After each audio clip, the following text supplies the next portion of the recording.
Coming up this Wednesday, a serious highway accident in New York kills one and injures two others. Also, the GM recall has sparked heated comments from customers and elected officials. And NATO members meet to discuss how they will deal with Russia after the Crimea takeover. All this and more ahead on your Wednesday News Update.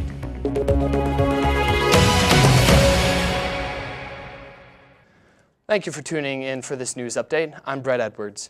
We begin with our top story. A crash involving a pickup truck and charter bus has claimed the life of one person and has injured two others. The crash occurred on Roslyn Road in New York State.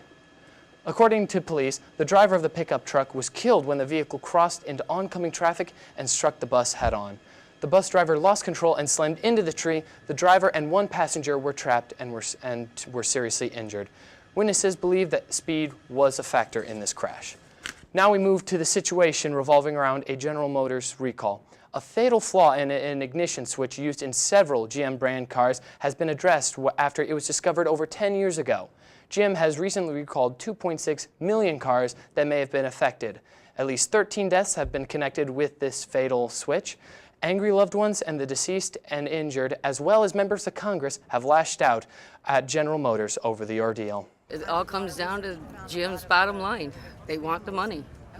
They're just, they don't care about our lives. I'm an angry mother. My family's hurt. I'll never forget that 4:30 in the morning knock at the door from two troopers. I want justice. He died at the scene. They will never be able to give me my son back. The federal government also put people on the board of directors of GM who I don't think ever made cars before. Do we have the right people in charge there? Were there people who had information they were not encouraged to pass it up and down the chain of command? Big questions we have here.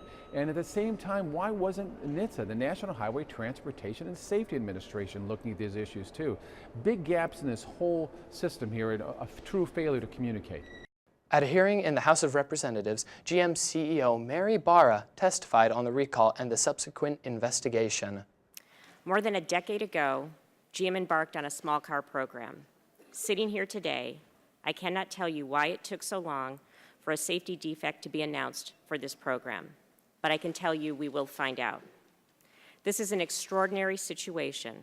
It involves vehicles we no longer make, but it came to light on my watch, so I'm responsible for resolving it.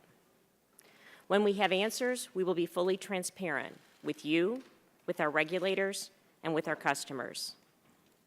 While I cannot turn back the clock, as soon as I learned about the problem, we acted without hesitation.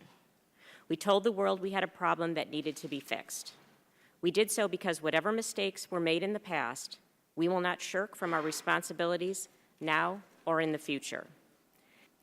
Today's GM will do the right thing.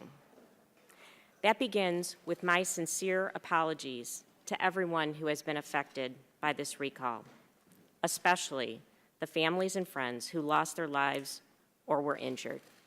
I am deeply sorry. NATO members met on Tuesday in Brussels to discuss the evolving crisis in Ukraine and how to reassure Eastern European allies concerned about Russia's recent move. Secretary General Anders Rasmussen said that NATO has decided to suspend, quote, all practical civilian and military cooperation with Russia due to its invasion of Crimea. We continue to stand by Ukraine. We continue to stand up for the territorial integrity and sovereignty of our partners. And we continue to safeguard the freedom and security of our allies, so that our vision of a Europe whole, free, and at peace prevails. And an interesting story out of Washington. 5 keepers at the Smithsonian National Zoo have become bear moms. They've been taking care of endangered sloth bears whose survival is crucial. Greta Cruz has the story. It's nap time, and the sloth bear cub is finally learning to self-soothe after months of sleepless nights for its 5 mothers. I think all of us were sitting here in the middle of the night in the rocking chair singing to her, trying to get her to go to sleep. The keepers turned bear moms say the yet-to-be-named 3-month-old is a handful. The terrible twos for the bear cub was at 2 months as opposed to 2 years. The cub had to be pulled away from its mother a week after its December 29th birth. Callie, her mother, ingested one of the cubs that she gave birth to. And that's actually a very natural behavior for carnivores if mom or cub are compromised in some way. A week later, when she consumed the second one, that's what alarmed us. The keepers don't know why Callie did it. The mother sloth bear has raised 2 cubs before, but this time she was acting strangely and neglecting her cubs. When they removed the 3rd cub, it was hypothermic.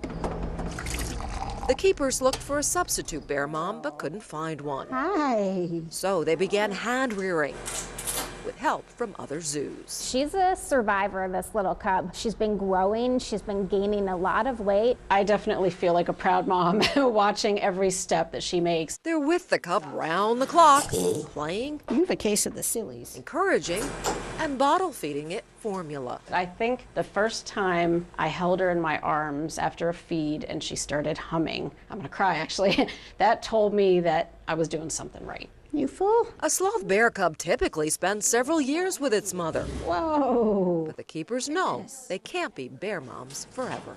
And that will conclude this news update. To keep tabs on all of the latest news, weather, and sports, be sure to follow us on Twitter at ValpoVUTV, and be sure to like us on Facebook. I'm Brett Edwards. For all of us here at VUTV, have a great rest of the day.